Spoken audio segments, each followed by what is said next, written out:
اعوذ باللہ من الشیطان الرجیم، بسم اللہ الرحمن الرحیم۔ السلام علیکم ورحمۃ اللہ وبرکاتہ۔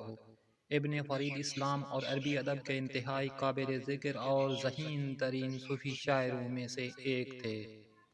ابن فرید اسلام اور عربی ادب کے انتہائی قابل ذکر اور ذہین ترین صوفی شاعروں میں سے ایک تھے۔ انہوں نے قاہرہ میں 586 ہجری 1182 بعد المسیح میں جنم لیا تھا۔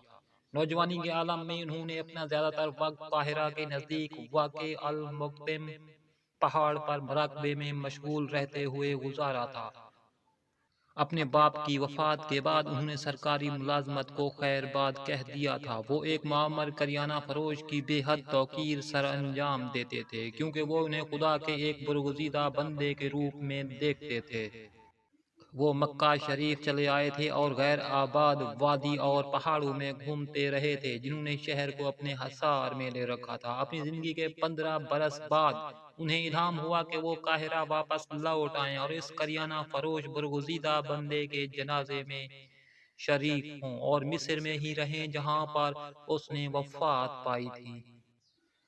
ابن فرید کا مکمل نام شریف الدین ابو حفیظ عمر بن فرید ہے۔ مصری شاعر اور درویش تھے۔ ابن فرید کی بہت سی نظمیں قصیدے ہیں۔ ان کی نظموں سے گہرے مذہبی احساس کی عکاسی ہوتی ہے۔ وہ قصیدوں کے ذریعے مکہ شریف واپسی کی اپنی خواہش کا اظہار کرتے ہیں۔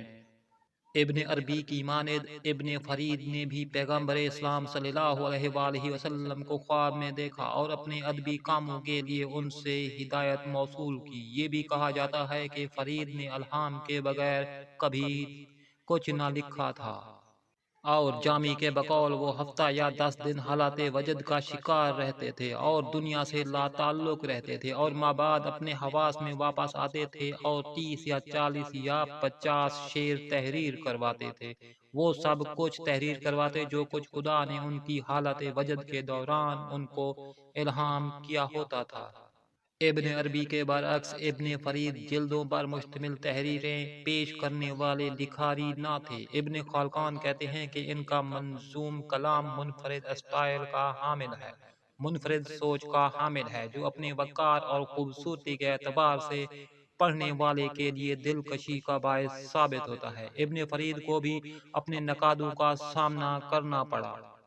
ان پر بھی وہ الزام عائد کیا گیا جس نے منصور الحاج کو پھانسی پر چڑھایا تھا۔